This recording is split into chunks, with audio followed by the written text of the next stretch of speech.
ஒரு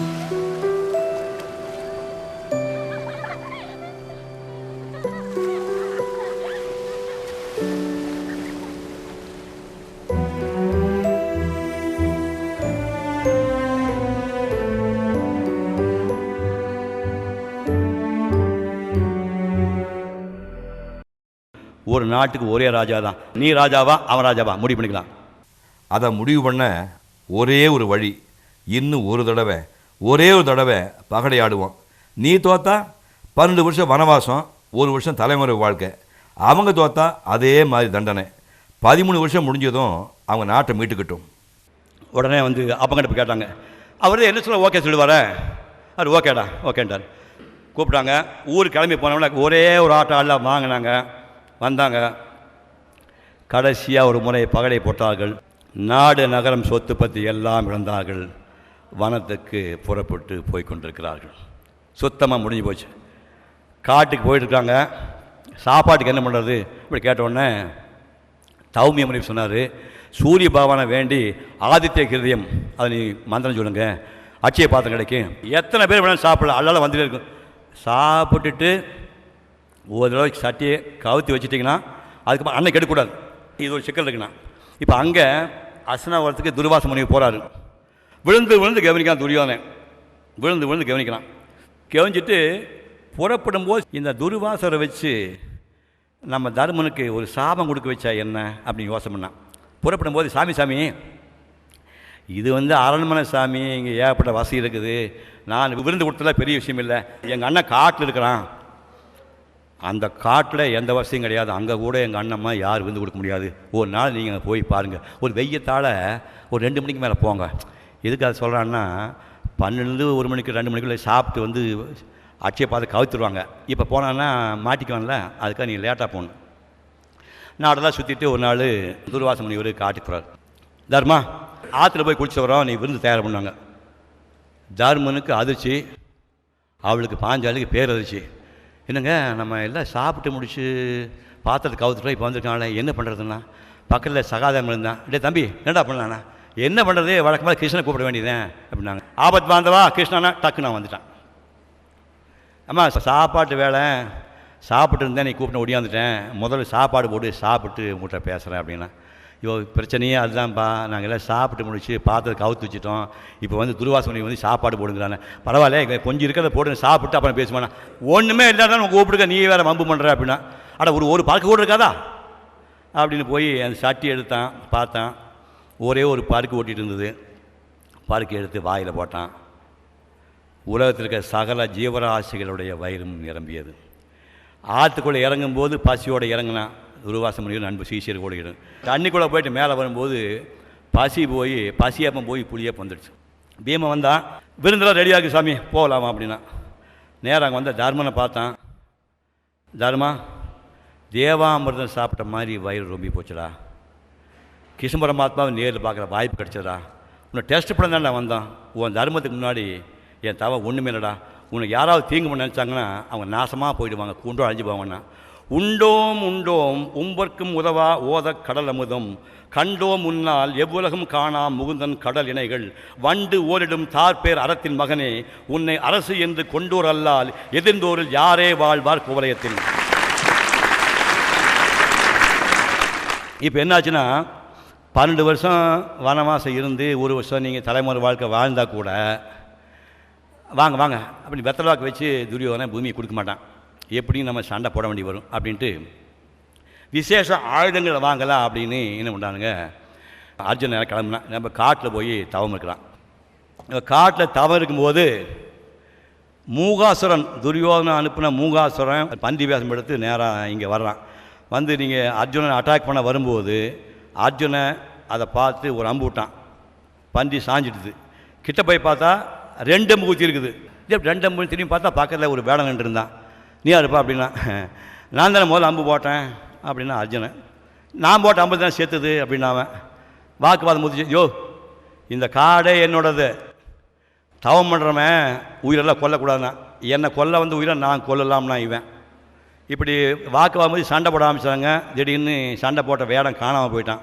ஒரு மண்ணில் சிவலிங்கம் செஞ்சு வச்சு அர்ஜுனை கும்பிட்டான். சிவன் ஆப்பியராகி அந்த பாசுபதாஸ்திரத்தை கொடுத்துட்டு ஆசீர்வாதம் பண்ணி போயிட்டான். இப்போ தேவலோகத்துக்கு கிளம்பி போகிறான் அர்ஜுனன். தேவேந்திரன் இவனுடைய தகப்பன் ஸ்தானமாச்சேன். அங்கே போனால் ஊர் விஷயம் நடனம் ஆடிட்டு இருந்தான். இந்த அர்ஜுனோட பர்சனாலிட்டி பார்த்தோன்னே அவளுக்கு ஒரு லேசாக ஒரு கிறக்கம் வந்துடுச்சு. இந்த தேவேந்திரன் சொன்னாருக்கா இவனை டான்ஸ் மாஸ்டர்கிட்ட டான்ஸ் பயிற்சி எடுத்துருக்கான். கிரேஸ்ஃபுல்லாக இவன் ஆடிட்டு இருக்கும்போது நேராக போய் ஊர்வசி நெஞ்சி மேலே கை வச்சான். இவன் நோக்கம் புரிஞ்சு போச்சு. அம்மா தப்பாக நினச்சிக்காத, தேவேந்திரன் கிட்டத்தட்ட எனக்கு அப்பா மாதிரி, அந்த வகையில் நீங்கள் எனக்கு அம்மா மாதிரி, தப்பாக நினச்சிக்காதீங்க, உங்கள் ஆசையை நிறைவேற்ற முடியாது அப்படின்னு சொன்ன உடனே, போடா பேடி, நீ ஆணும் இல்லாமல் பொண்ணும் இல்லாமல் திருநங்கையாக போ கடவுள்னு சாபம் கொடுக்குறான். நேராக ஓடுனா. தேவேந்திரன் சொன்னான், எப்பா இப்படி சாபம் கொடுத்தானா, ஊர்வசிக்கு உன் மேலே ஆசை வந்தது என்னமோ தப்பு தான், ஆனால் இந்த சாபத்தை வந்து நான் என்ன பண்ணுறேன், ஒரு வருஷமாக குறைக்க சொல்கிறேன்னா, ஒரு வருஷத்தை நீ தலைமுறை வாழ்க்கை வாழ போகிறீல்ல, அங்கே அதை பயன்படுத்திக்க அப்படின்னா. புறப்பட்டு இவன் வனத்துக்கு வந்துட்டான் அர்ஜுனன்.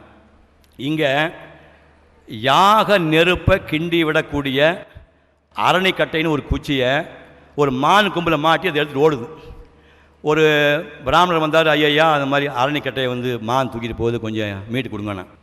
5 பேர் மான் தோற்றிட்டு போனாங்க. மான் போயிட்டு வந்து நல்ல உச்சி வேலை கொதிச்சுட்டு இருக்குது வெயில். அப்பா தம்பி பயங்கர தாகமாக இருக்குது, எங்கேயாச்சும் பக்கத்தில் தடாகம் இருக்கா பாடுறா சகாதேவனா. நேரம் என்ன பண்ணால் நேராக மேலே ஏறி ஒரு மரத்து மேலே பார்த்தா தூரத்தில் ஒரு தடாகம் தெரிஞ்சுது. தம்பிக்கு தண்ணி எடுத்து வேணா நேராக போய் தண்ணி அழுனான். அழுன உடனே நெல், இந்த தடாகம் என்னுடையது, நான் கேட்குற கேள்விக்கு பதில் சொல்லிட்டு தண்ணி குடி, இல்லைன்னா நீ உயிரோடு அடக்க மாட்டான். அடங்க மாட்டாத தாகம், தண்ணியை வாயில் வைக்க போனான், தடான்னு சாஞ்சிட்டான். அடுத்து வந்தானுங்க, நகுல வந்தான், பீமன் வந்தான், அர்ஜுனன் வந்தான், எல்லோரும் அதே மாதிரி தண்ணி எடுக்க போய் 4 பேர் சாஞ்சிட்டாங்க. போனால் தம்பியில் காணவேன்னு கடைசியாக வந்தாருமே பார்த்தா 4 பேர் சேர்த்து போய் கிடக்கிறாங்க.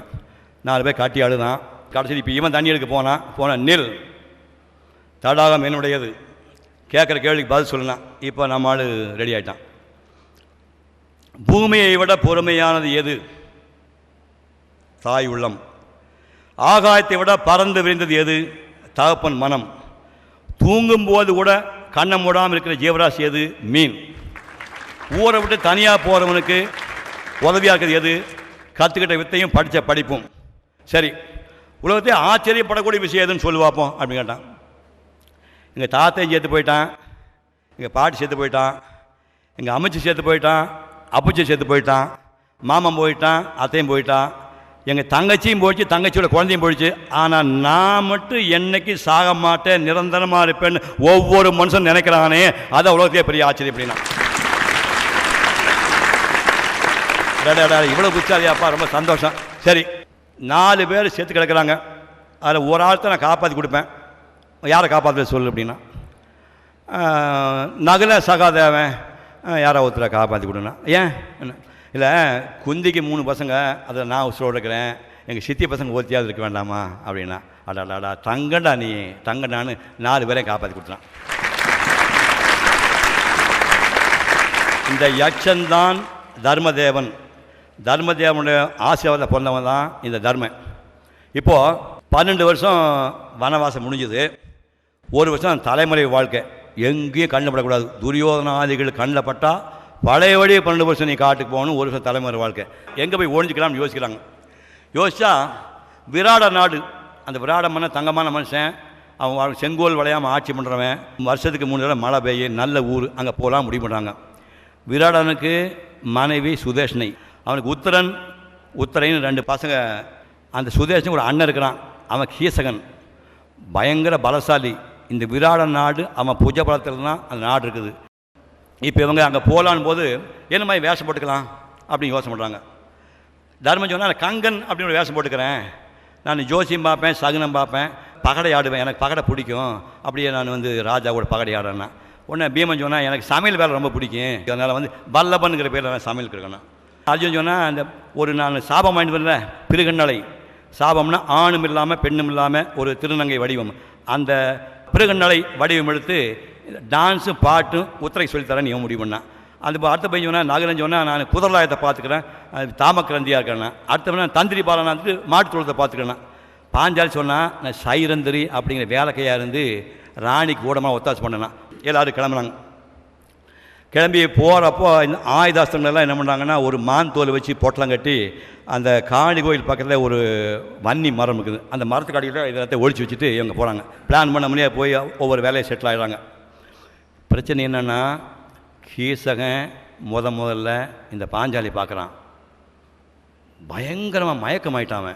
மோகம் உச்சத்துக்கு போயிடுச்சு.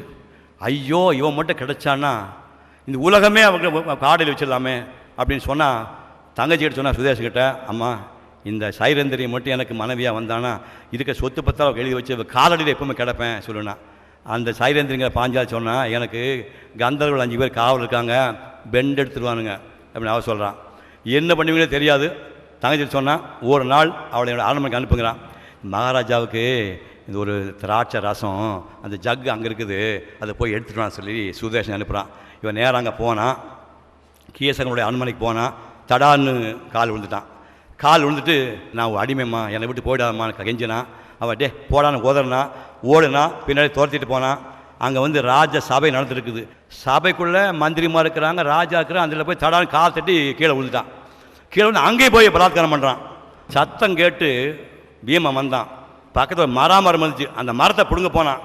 உடனே டக்குன்னு தர்மம் சொன்னார், இது இப்போ சமைக்கிற அது பச்சை மரம் இப்போ எரியாது, அது இன்னும் 1 மாதம் ஆகணும் அப்படின்னு. அதான் 1 மாதம் கெடு இருக்குது உங்களுக்கு, 1 மாதம் ஆகணும்னு சொல்லி எச்சரிக்கை பண்ணுறான். அன்றைக்கி ராஜி பாஞ்சாலி பீமன்கிட்ட அழுகிறான்.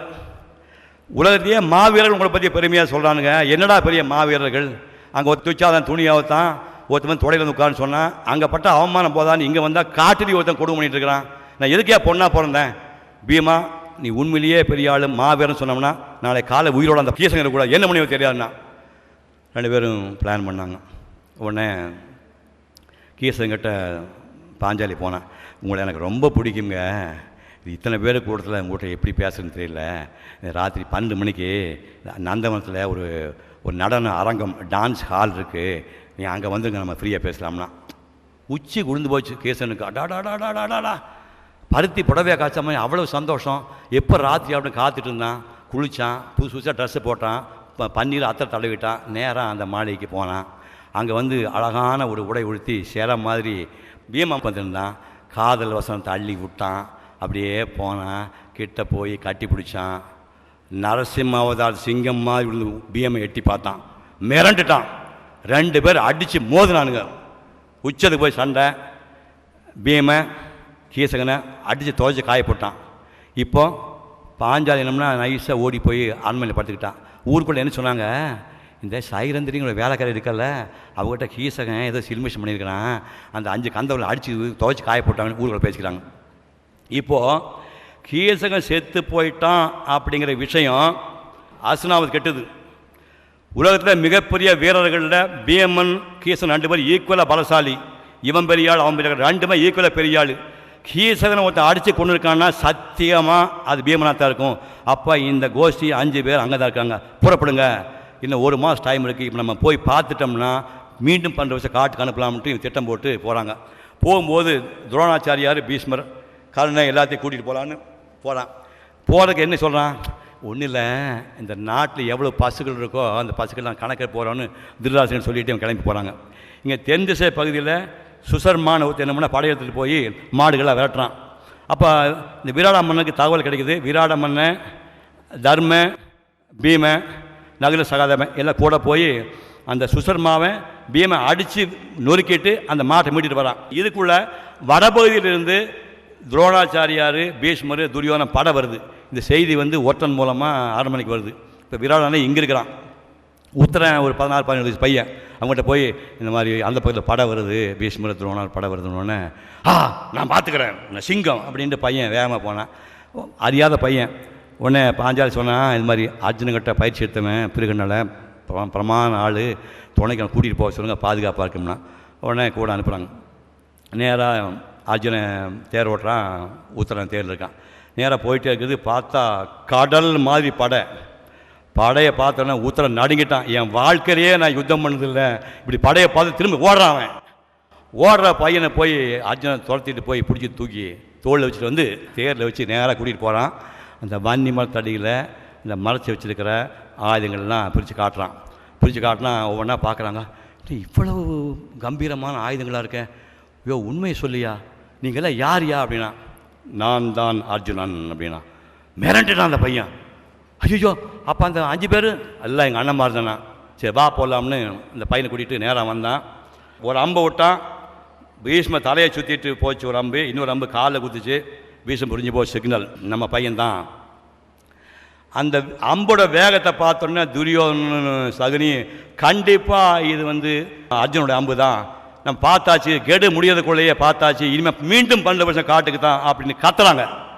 பீஷ்மர் அடக்கமாக சொன்னார், டேய் கெடு முடிஞ்சு 3 நாளைக்கு வாயை பொத்திட்டு இருந்தாங்க, கடைசியாக ஒரு அம்பு விட்டான், அத்தனை பேர் செதறி ஓடிட்டு போயிட்டாங்க. இப்போ திரும்ப எங்கள் நாட்டுக்கு வரான். வந்தோடனே இந்த பையன் உத்தரம் சொல்கிறான், அப்பாப்பா வேலைக்காரங்க இல்லைப்பா, உலகமே கொண்டாடக்கூடிய பஞ்சபாண்டவர் தான்ப்பா நம்ம நாட்டில் இந்த 1 வருஷம் இருக்கிறானுங்க. ஏன்னா நான் ஒன்றும் பெரிய வீரர்லாம் கிடையாது, நான் பயந்து நடுங்கி ஒரு தொட நடுங்கி என்னை காப்பாற்றி சண்டை போட்டு காப்பாற்றினவனே அர்ஜுனன் தான் அப்படின்னு நெகிழ்ந்து போகிறாரு. விராடன் பார்த்துட்டு கையெடுத்து கும்பிட்டு, அப்படியே மகா வீரர்கள்டா, ரதர்கள், நீங்களா என் நாட்டில் வேலைக்காரன் இருந்தீங்க, ஐயோ உங்களுக்கு நான் எப்படி நன்றி சொல்லணும்னு தெரியலையே, பேசாமல் அர்ஜுனா நீ அந்த உத்தரை பொண்ணை கல்யாணம் பண்ணிக்க அப்படின்னா. அதாவது குரு சிஷ்யை உறவு என்பது தகப்பன் மகள் உறவு மாதிரி, என் பையன் அபிமன்யுக்கு வேணா அந்த பொண்ணை கல்யாணிக்கன்னு சொல்லி கல்யாணம் ஒத்துக்கிறான். இந்த அபிமன்யு என்பவன் அர்ஜுனன் தேச யாத்திரை போகும்போது துவாரகையில் கிருஷ்ணன் தங்கச்சி சுபத்ராவை லவ் பண்ணி கல்யாணம் பண்ணி, அந்த சுபத்ராவுக்கும் அர்ஜுனுக்கு பிறந்தவன் தான் இந்த அபிமன்யு. அந்த அபிமன்யுக்கு இவனுக்கு கல்யாணம் பண்ணிக்கிறாங்க. கல்யாணம் முடிஞ்சு போச்சு. இப்போ உப்பிலாபிய நகரத்தில் அந்த 12 வருஷம் முடிஞ்சது, தலைமுறை வாழ்க்கை 1 வருஷம் முடிஞ்சு போச்சு. இப்போ நம்ம போய் தூது சொல்லணுமே, என்ன பண்ணலான்னா, இது பார்ப்பா சொன்னபடி நிபந்தனைப்படி 12 வருஷம் ஆச்சு, 1 வருஷம் தலைமுறை வாழ்க்கை முடிஞ்சு போச்சு, பேசாமல் எங்கள் பாதி நாட்டை இந்த வருஷம் கொடுத்துருன்னு இங்கேருந்து தூது அனுப்புகிறாங்க. தூது அனுப்புனா எங்கள் தூதவன் போய் அங்கே சொல்ல போகிறான். இந்த கேப்பில் என்ன பண்ணுறாரு, கிருஷ்ணர் நேராக துவாரைக்கு போய்டாரு. இவன் தூது போய் சொல்கிறான், தூதுவன் இதை பார்த்து நல்லா ஞாபகம் வச்சுங்க, 12 வருஷம் வனவாசம் இருந்துட்டாங்க அவங்க, 1 வருஷம் தலைவரும் வாழ்க்கையை முடிஞ்சு போச்சு, ஒழுங்காக அவங்க நாடை கொடுங்க, இல்லைன்னா யுத்தம் தான் சொல்லிட்டு வந்துட்டான். அங்கேருந்து சஞ்சயம் வரான், அவங்க தூதுவன். அவன் சொல்கிறான், இதை பாருங்க, யுத்தம் பண்ண முடிவு பண்ணால் பகடையில் எப்போ தோத்தங்களோ அன்றைக்கே பண்ணியிருக்கணும், இப்போ பண்ணி முடியாச்சுன்னா யுத்தம்னா அப்புறம் உங்கள் பெரியப்பன் சித்தப்பன் பீஷ்மர் துரோணாச்சாரியர் எல்லாம் சாவடிச்சு விட்டு நீ நாட்டை பிடிச்சி என்ன பண்ண போகிற, சமாதானம் போய் அப்படின்னா, சமாதானம் ஒன்று பேசாத, நீ ஒன்று நாட்டை கொடுக்க, ஏன்னா யுத்தம் தானா.